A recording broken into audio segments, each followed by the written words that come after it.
اللہ الرحمن الرحیم باب ما ذکر مما یستحب من الجلوس فی المسجد بعد صلاة الصبح حتی تطلع الشمس۔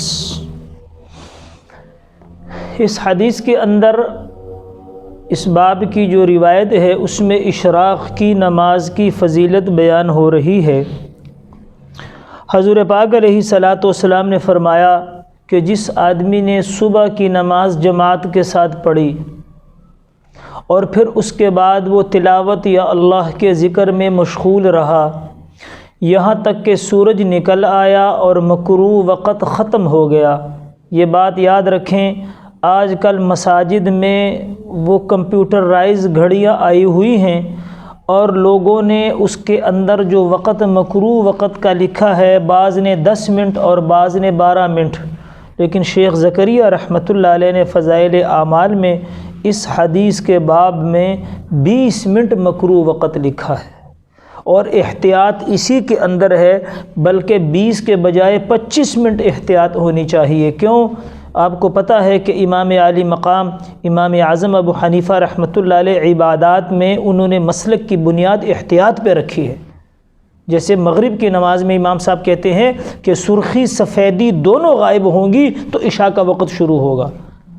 اور ائمہ ثلاثہ بشمول صاحبین کہتے ہیں نہیں، کہ شفق احمر جب سرخی ختم ہو جائے گی، سفیدی آ جائے گی تو مغرب کا وقت ختم ہو جائے گا۔ وہاں پر یہ بات ہم عرض کر چکے ہیں کہ امام صاحب کے مسلک میں احتیاط ہے۔ ہو سکتا ہے کہ سفیدی میں نماز اگر عشاء کی پڑھ لے اور عشاء کا وقت ہی نہ ہو، لیکن اگر سفیدی کے بعد پڑھے گا تو کم از کم یہ بات واضح تو ہو جائے گی کہ اب عشاء کا وقت آ چکا ہے۔ تو لہٰذا احتیاط، یہ گھڑیوں کو یا تو اپنی ٹھیک کرے، اس میں آپ کے اختیار میں ہے، مکروہ وقت 20 منٹ رہتا ہے،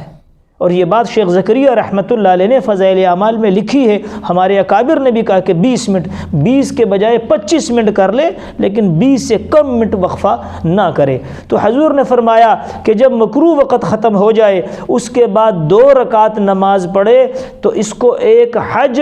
قبول اور ایک قبول عمرے کا ثواب ملے گا، اور حضور نے 3 مرتبہ فرمایا تامتن تامتن تامتن، مکمل مکمل مکمل حج عمرے کا ثواب ملے گا۔ لیکن اس باب کو، اس حدیث کو سمجھنے کے لیے 2 باتوں کو سمجھ لو۔ پہلی بات تو یہ پیچھے بھی آپ پڑھ چکے ہو کہ فضائل اعمال کی جتنی بھی روایتیں ہیں، یعنی جتنی احادیثوں میں فضائل کا ذکر ہے، اس میں یہ بات ہم عرض کر چکے ہیں کہ اس میں مواظبت ضروری ہے، یعنی وہ عمل ہمیشہ کرنے کا ہے۔ کیا مطلب ہے؟ اور اس کی وضاحت بھی ہم نے کی تھی کہ یعنی ہمیشہ سے مراد یہ ہے کہ اکثر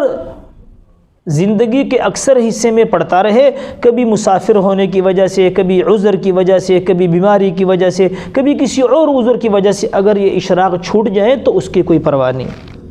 بات سمجھ میں آئی؟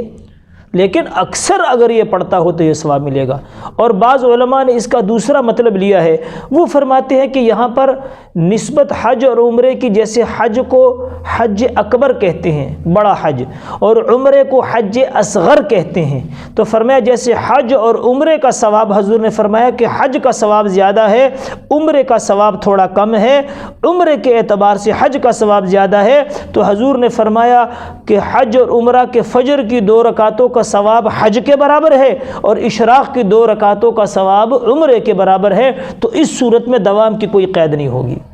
کہ جب بھی یہ پڑھے گا تو گویا فجر کی 2 رکعتیں پڑھ لی تو قبول حج کا ثواب مل گیا، 2 اشراق جب بھی پڑھے گا تو عمرے کا ثواب مل جائے گا۔ اس میں پھر دوام کی قید نہیں ہوگی، اس میں دوام کی قید نہیں ہوگی۔